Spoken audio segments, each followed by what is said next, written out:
नाज़रीन, हमें ज्वाइन किया है डॉक्टर उबैद अली। बहुत शुक्रिया डॉक्टर साहब। डॉक्टर साहब, मैं पहले तो जब खबर सुनी तो मैंने कहा यार ये छोड़ते रहते हैं, फिर मैंने जब खोला तो मैंने देखा कि एक्सप्रेस ट्रिब्यून हो, इंडिया टीवी न्यूज़ हो, टाइम्स ऑफ इंडिया हो, बिजनेस टुडे, बहुत बड़ा रिसाला है अमेरिका का, CNBC, तो ये सारे जो हैं ये सेलिब्रेट कर रहे हैं कि रशिया ने एक वैक्सीन बना ली है। क्या उन्होंने कोई अपनी ये पेपर शेयर किया है या क्या है आपके पास, और आप कितना क्रेडिबल समझते हैं इसको, जनाब उबैद अली साहब? जी बहुत शुक्रिया। ये ख़बर फ्लश हुई है, सबने पढ़ी इस खबर को, लेकिन ख़बर से पहले जो इम्पोर्टेंट बात है कि जो इसमें मेथडोलॉजी इन्होंने बताई है मैसेंजर RNA की वैक्सीन बनाने की, और वो कैंसर से ट्रीट कर देगी, इसमें बहुत सारी बातें अभी मालूम नहीं है, जो पब्लिश भी नहीं है साइंटिफिक जर्नल्स के अंदर। जो उन्होंने रशिया का जो क्लेम है कि हम ऐसा इंजेक्शन बना रहे हैं जो सारे कैंसर ट्रीट कर देगा, तो प्रैक्टिकली सारे कैंसर एक मैसेंजर RNA की बनाई हुई प्रोडक्ट से वो ट्रीट हो जाएगी, ये सवाल है। दूसरी बात है, हम इसको वैक्सीन कह रहे हैं। मैसेंजर RNA एक बेसिकली जेनेटिक इंजीनियरिंग है, तो ऑलरेडी दुनिया में CAR-T सेल थेरेपी कहलाता है, chimeric antigen receptor T cell therapy, जो दुनिया में अप्रूव्ड है, US में अप्रूव्ड है, चाइना में अप्रूव्ड है, और सैकड़ों उस पर जो है वो पॉजिटिव रिजल्ट्स आ चुके हैं। तो कैंसर अगर हमें आइडेंटिफाई हो कौन सा कैंसर है और वो किस वजह से है, तो उसका मैसेंजर RNA टेक्निक बनाना कोई बहुत मुश्किल काम नहीं है, लेकिन ये ज़रूर है कि वो उसके साथ बहुत सारे चैलेंजेस मौजूद हैं। अभी क्या चैलेंजेस? डॉक्टर साहब, ऐसी मालूमात जो हैं वो आम हो गई हैं, और उस हवाले से ये भी कहा जाता है, जिस तरह ये वैक्सीन के हवाले से बड़े बड़े मीडिया हाउसेस जो हैं वो लिख रहे हैं कि ये वैक्सीन बन चुकी है, और दीगर ममालिक के हवाले से भी ये कहा जा रहा है, कोई कहता है जड़ी बूटियों से इलाज हो जाएगा। तो क्या ऐसे इलाज मुमकिन है कैंसर्स के? दूसरा, ये जो मैसेंजर बेस्ड जो है ये RNA बेस्ड ये है, जो तास उनकी न्यूज़ एजेंसी है, उन्होंने मालूमात दी है क्या, और आर्टिफिशियल इंटेलिजेंस के जरिए जो है इसको कंट्रोल किया जाएगा, क्या ये दिमागों को कंट्रोल करने का मंसूबा तो नहीं? देखिए, इसको थोड़ा सा ये पेचीदा साइंसी मौजू है, मैं अलग अलग करता हूँ। आपका जो जिस्म है वो बना हुआ है सेल से, सेल के अंदर जो है वो न्यूक्लियस है, यानी हर सेल के अंदर उस न्यूक्लियस में क्रोमोसोम्स हैं, क्रोमोसोम्स के ऊपर जो है आपका वो DNA है, और DNA के ऊपर जीन है, और जीन को तोड़कर जो बनता है वो है मैसेंजर RNA। तो अब हम ये कह रहे हैं कि मैसेंजर RNA जो है वो हमने बना लिया है, और वो कैंसर जो पैदा कर रहा है उसको सही कर देगा।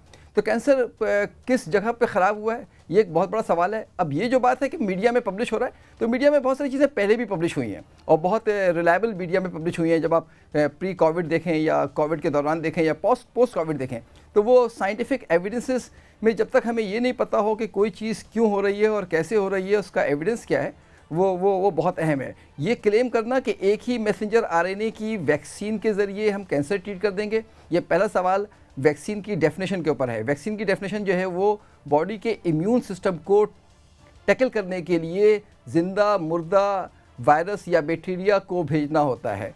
जेनेटिकल मटेरियल के नतीजे में इम्यून सिस्टम जो मॉड्यूलेट हो रहा है, ये पोस्ट कोविड हम कह रहे हैं वैक्सीन, ये वैक्सीन नहीं है, ये जेनेटिक इंजीनियरिंग है। और जेनेटिक इंजीनियरिंग के बहुत सारे काम जो है वो अमेरिका चाइना में कामयाब हो चुके हैं, लेकिन फिलवक्त जो है जितना बड़ा क्लेम है, इतनी बड़ी इसके शवाहिद जो है वो साइंटिफिक जर्नल। लेकिन डॉक्टर साहब, क्या जड़ी बूटियों से कैंसर का इलाज मुमकिन है? लोग बाबों के पास जा रहे हैं, बहुत ज्यादा पैसे जो है वो खर्च कर रहे हैं, और इस हवाले से बहुत सी मालूमात जो है वो फिर रही है मीडिया पर, सोशल मीडिया पर। जड़ी बूटियों से कैंसर का इलाज मुमकिन है सर? काजी साहब, पता है ये इतना हसास मौजू है और इतना पेचीदा मौजू है कि आपको वो एक पूरा प्रोग्राम करना पड़ेगा। देखिए, मैं तो कह रहा हूँ कि ना, कैंसर का इलाज सोचने से भी मुमकिन है, कि आप सोचते हैं कि मुझे कैंसर नहीं हो तो बॉडी खुद ब खुद जो है आपके सोच के साथ चलती है और काम कर दे, लेकिन इस सोच को मैं प्रमोट नहीं कर सकता जब तक कि मेरे पास शवाहिद और मेरे पास ऐसे दलाइल मौजूद ना हो जो इसको रिप्रोड्यूसिबल कर सकें। तो यकीनी तौर पर आपकी बॉडी की अपनी क़ुव्वत कैंसर के ऊपर हावी होने की सलाहियत रखती है। ये बॉडी का अपना एक दिफाई निज़ाम है, लेकिन इस दिफाई निज़ाम की प्रमोशन के लिए, इस दिफाई निज़ाम को अपनाने के लिए हमें जो काम करना पड़ेगा और जो शवाहिद जमा करने पड़ेंगे, वो इस वक्त दुनिया में हमारे पास मौजूद नहीं है। यही मैं वो जो जड़ी बूटियाँ हैं इसके मामले में भी यही कहता हूँ। अच्छा डॉक्टर साहब, अभी कुछ दिन पहले एक चाइना के हवाले से बात आई थी, शुगर टाइप 1 के हवाले से, कि उन्होंने ब्रेक थ्रू की है, वो ये कितना वेरीफाई हुआ ये जो क्लेम था, और क्या इसमें कोई ब्रेक थ्रू हुई है? देखिए मैसेंजर आरएनए ना एक बहुत बड़ा जो है इनकलाब भी है, जेनेटिकल इंजीनियरिंग। अगर काजी साहब आप देखें 1961 से या 47 से जीन के ऊपर गुफ्तगू जो है वो सरेआम गुफ्तगू शुरू हुई और 61 में हमने डीएनए और राइबोस, न्यूक्लिक एसिड वगैरह को पहचाना और अब आहिस्ता आहिस्ता उसके हम नीचे तक पहुंच गए। तो डीएनए टेक्नोलॉजी जो हमारी है या जो मैसेंजर आरएनए टेक्नोलॉजी है, ये इतनी ही ज़रखेज़ है जितनी आपकी एआई, आर्टिफिशियल इंटेलिजेंस।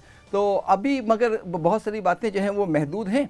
बहुत सारी बीमारियों के लिए हमें वजह पता लग गई है कि इसकी वजह जो है ये जीन है, इस जीन में ये ख़राबी हो गई है, तो उस ख़राबी को सही कर दिया गया या उसको सपोर्ट दे दी गई या जेनेटिक इंजीनियरिंग को तब्दील कर दिया गया।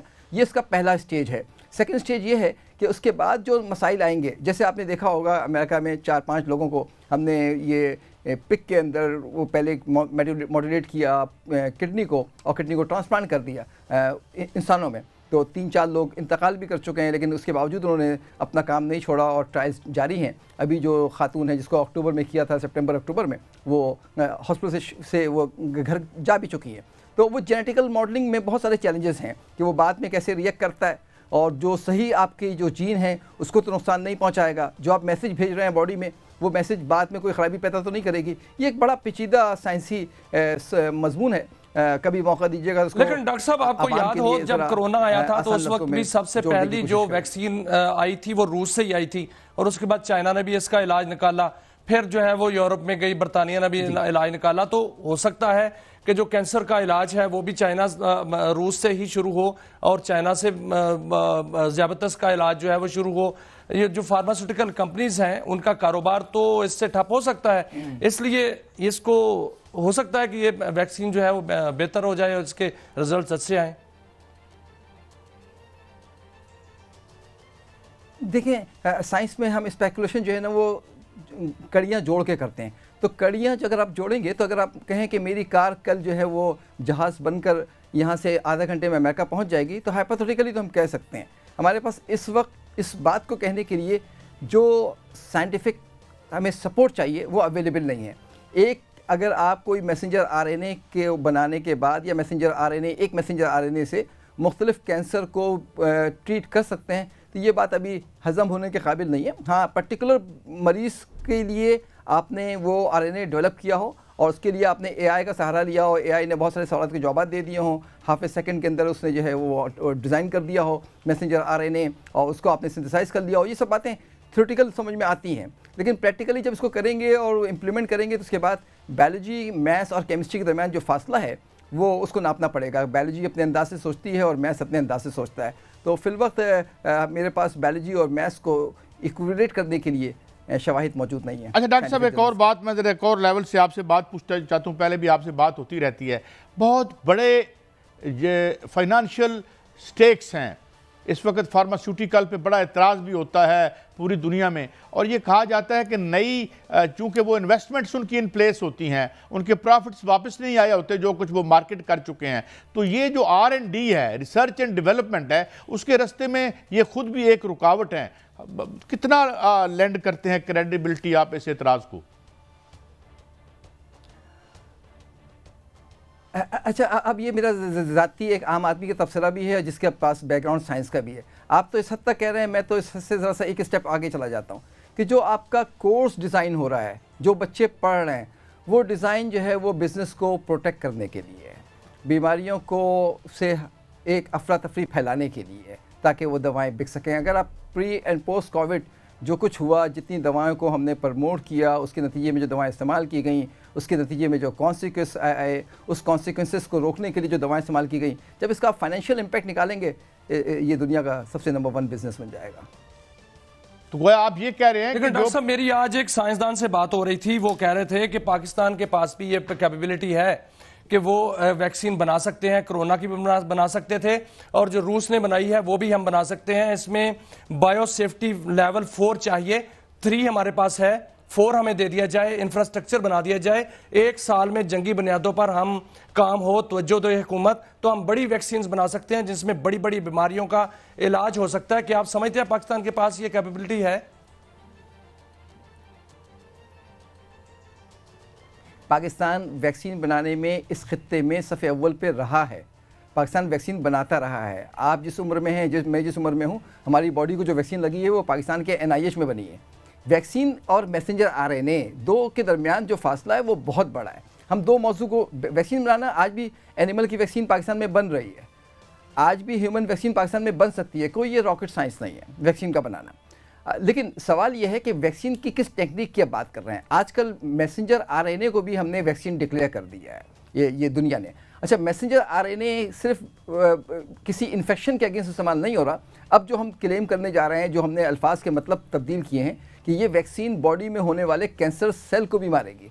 तो अब कैंसर जो है ना वो हज़ारों किस्म का मौजूद है, या कम से कम सैकड़ों किस्म का तो पब्लिक को मालूमात है। एक जंगल में बहुत सारे पौधे हैं और वहाँ पे बहुत सारे परिंदे आते हैं। अब हमें नहीं पता कौन सा परिंदा कौन सा पौधा खाता है, तो हमें वो सेल, वो जेनेटिकल मैनिपुलेशन और उसके असरात को समझने में भी ये एक जंगल है जहाँ पे बहुत सारे पौधे। डॉक्टर बैद अली, आप हमेशा हमें गाइड करते हैं और की सराहत से। नाज़रीन,